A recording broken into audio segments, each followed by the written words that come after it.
Oh, hey guys. So Ryan Dye forced me to make this video.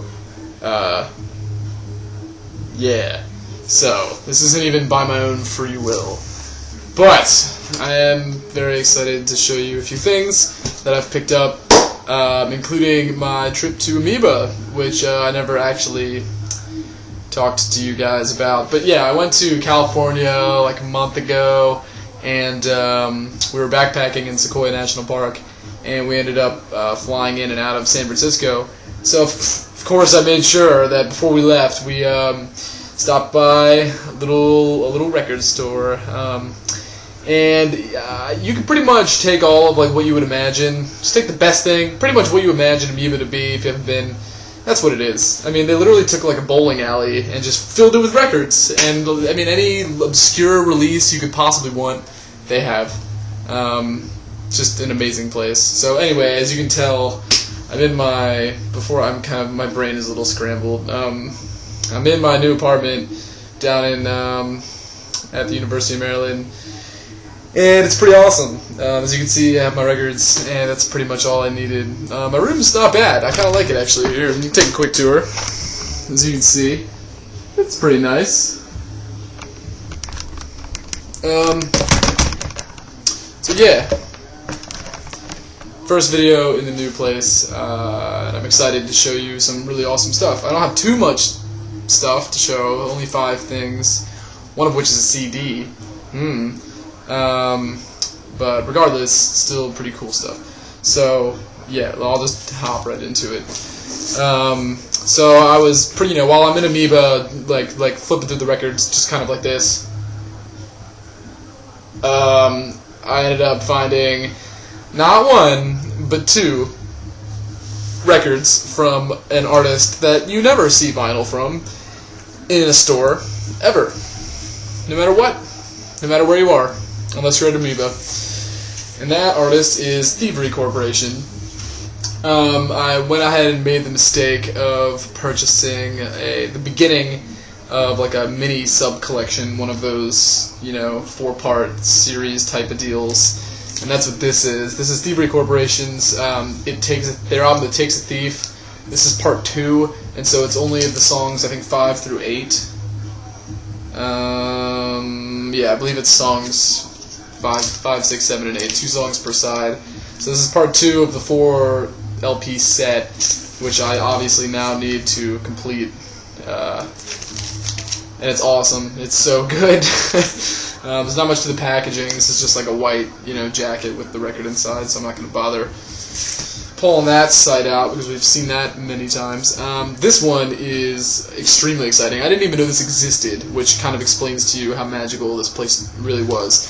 This is a Thievery Corporation and Tycho split, which is just unbelievable. When I saw it, you could barely see the text, but you can see in the fine print, Thievery Corporation, Tycho. When I read that, I just lost it. I mean, I almost passed out.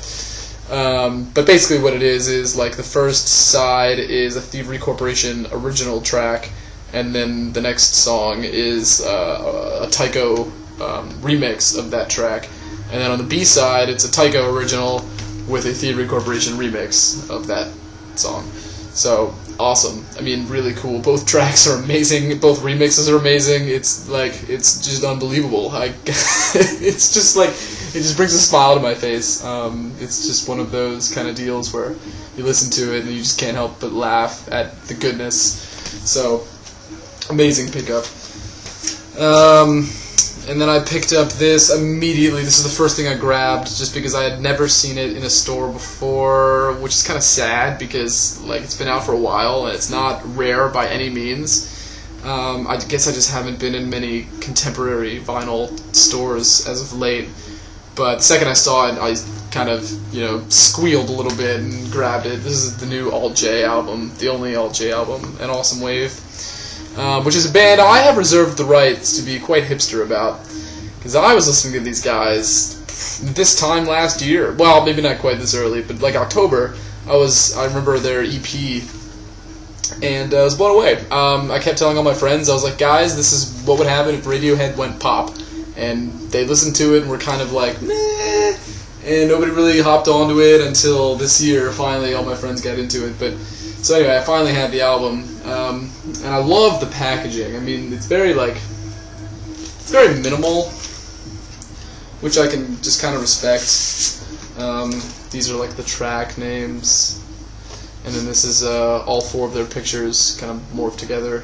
So I dig the packaging, and it's in my favorite kind of jacket. Some of you guys out there might know what I'm talking about. I've said this before a few times. If there's one recurring thing that I have about my videos, it's that whenever I get a jacket like this, I talk about it. The best kind of jacket out there is the gatefold with the first side closed and the second side open. That's the best, because you don't get, it's very, very minimal ring wear, and that's like my biggest pet peeve. So if you haven't listened to this album, it's incredible. As I said, yeah, kind of Radiohead goes pop, but I mean, I'm sure most of you guys have checked this out by now, but if you haven't, I mean, go check it out, because they are, for sure, they're not, I wouldn't call their sound unique, necessarily, but they're one of the few doing it this well. Just some cool rock music, if you want to call it that. It's kind of like, it's more like folk electronic stuff, if you want to put if you want to start attaching labels, but it's all Che, and it's awesome. It's a great album. It's a great album. And then finally, the last record I got from Amoeba, also not very rare. Sorry. Oh yeah. This is Portugal the Man's Evil Friends, and despite what Ryan Dye might say, this is much better than In the Mountain, In the Cloud, for sure. I'll go ahead and give my argument right now. This album has gotten very kind of mediocre, reviews and everything. It just hasn't gotten much attention. It got as much attention as any other Portugal the Man album that comes out, which is, hey, another Portugal the Man album, more catchy songs, enjoy, and that's pretty much the end of it. But I mean, this, I think, is like the first album they've put out since Censored Colors that has kind of really wowed me, just grabbed me and yanked me into it. The first song on here, Plastic Soldiers, it goes through a couple different sections, and I think that's just gold. I love all the they really okay. What I love about what's his name, Gorley's songwriting is that he never stops being catchy. I mean, the bridges, not just the choruses, but the bridges, the verses, everything's catchy, and even the one melody that he throws into the song just as a little break from everything else is catchy, and Plastic Soldiers is a good example of that. The entire thing is just full of catchy everything. The whole song, the whole album is just songs. Well, okay, it does get a little. It's definitely top heavy. The back half does get a little, until you get to Purple, Yellow, Red, and Blue, and then the last song, Smile, which I love. Those two songs are brilliant. But Modern Jesus, Creep in a T-shirt. I mean, Atomic Man's really good, but it's just great, and I think it flows really well, and I think it's got it's got several different recurring themes throughout the entire thing, both lyrical and musical, and it's just got everything, and I really, really, really like it. And I don't think In the Mountain and the Cloud had that by any means. I don't think it had any of those kind of conceptual ideas. It was just sort of, here's a bunch of songs, and this, I feel like it just feels like it's got so much more thought put into it. So that's my spiel. It's a good album. And also, I totally dig the production. Yeah, I understand the whole Danger Mouse sucks, or doesn't suck, but makes everything his own. But I don't think it had worked out that way. I think the Danger Mouse Portugal the Man collaboration is one of the true collaborations that Danger Mouse has done, where he didn't end up getting the upper hand, if that makes sense. So yeah, check it out. I mean, if Portugal the Man hasn't wowed you in the past, maybe this is the place to start, for sure. And if not, or if you're a Portugal the Man fan already and just haven't gotten around to this one, or already listened to it once and sort of shrugged it off, give it a chance, because it really, the more I listened to it, the more I understood how awesome it was. And now it's getting to the point where I'm actually starting to overplay it, so I gotta watch myself. Okay, and then the last thing I got at Amoeba, I said last record before if you thought that I had already said this. But yeah, this is the last thing I got, and it's a CD, which I never buy, but I saw this, and I could not, this is so rare, sorry, I just gave you a little hint, it's so rare that the CD was good enough for me. I mean, like, you don't see physical copies of this anywhere at all, ever. And this is easily one of my, like, top 50 albums of all time, with one of the tracks being in my top 10 tracks of all time, and it's Lemon Jelly. Lemon Jelly's Lost Horizons. I don't know how many of you guys have heard of these guys. They were around prominently in the 90s and early 2000s, and they're pretty much on like a big hiatus. Their website says like sleeping, not dead, so maybe that means they'll come back one day. But this album is gold. Sampling gold. They just are masters at at sampling other music and putting it together and making it their own and making it incredible. It's not all pre-recorded samples. A lot of it is their own. Like they play the instruments and then sample that. That's what I think the majority of it is, but they do sample, of course, other songs and other artists. But check out this packaging on this thing. You open it up, and one of the guys in the duo is the one who's in charge of all the packaging, so that makes it all the cooler. But like this big cityscape, and then you pull out. Each side has one side has a booklet with just like some cool artwork, I think. And then and it's like a hard cardboard, the entire thing. This is this is probably like just the least cheap digipack I've ever, like, that's nice stuff. And then the CD itself is also quite nice. So anyway, it's an amazing album. I'll talk a little bit more. Like the music, okay, the song I was talking about, by the way, is Spacewalk, which is the second track. Don't just go listen to the second track, though. You need to start from the beginning. Start with the song Elements, the first song, and let that bleed into Spacewalk, because it's just unbelievable. The first time I heard it was like a couple years ago. My friend showed it to me one morning, and he was like, yo, just check this out. And I listened to it, and it seriously, I was like, okay, this is something. And I listened to it again like a couple weeks later, and it was just I had like a very, very kind of spiritual experience with that song. And ever since then, it's just been a staple, and it will not get old, despite like the heavy use of repetition in it. There's one of like the main samples in that song is this astronaut who's in space describing what he's seeing. I don't know exactly who it is, but and that really seems to get to people in terms of like ruining the song, because they sample him repeatedly saying the same sort of things.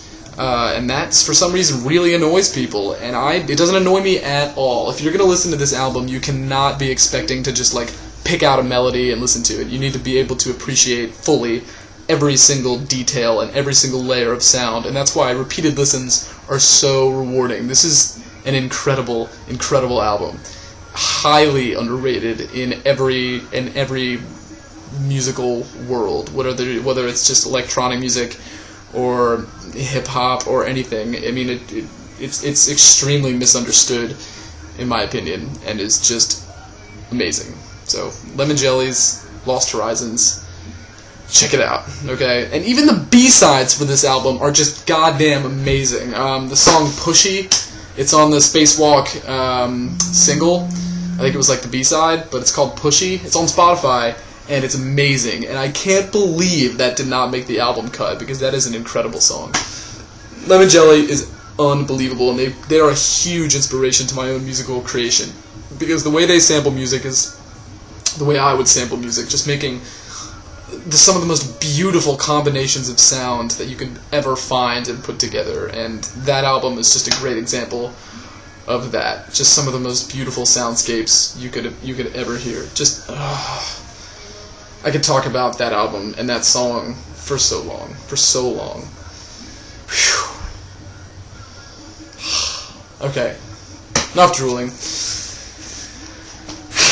Hopefully that was a good enough spiel to get you to actually go check it out. Alright, last but not least, I had some store credit at the store in Frederick, and I was able to get a free record, so I went ahead and got this. Oh yeah, I did not expect to see this on there, but this is Chaos's Black on Blonde. I don't think this has gone extremely under the radar as a hip-hop release this year.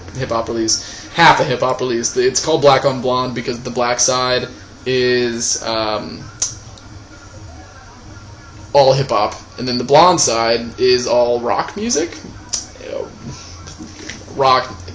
It's rock music, but it's Chaos, who is a pretty big name in the hip-hop world. But yeah, some great songs on here. The thing that kind of pisses me off is that the actual album is like 20 tracks long, and this is only 10. So that kind of irked me a little bit. They cut some great songs too, but I suppose all of the staples are on here. But another plus was that it turned out to be not just gold vinyl with the logo, but also black vinyl with the logo. So very kind of conceptual. He really wanted to like make a two-sided release, as you can see, and it's good. If you like very melodic hip hop, this is the thing. Some great production. If you're a fan of the Roots, that kind of stuff, hit this up. It's great. And even the rock stuff is not bad. Check out the song. The album's single was "The Dog Is Mine," and that's a pretty catchy single. So maybe that'll get you into the entire project as a whole. But yeah, check it out. If you haven't checked this out and the hip hop doesn't scare you, definitely check this out, because this went extremely under the radar this year and is easily one of the better hip hop albums. Alright, there it is. So that's 17 minutes. Not bad. I'll talk to you guys soon. Take care, and let me know what you think. I think there's just some great pickups. So yeah, and then if you do listen to Lemon Jelly, please let me know. Please let me know, because I really want to hear people's reactions to that album. I just think it's so great, and I just don't understand why people don't like it. So please let me know if you listen to it. I'd love to hear your opinion. So, all right, see you guys.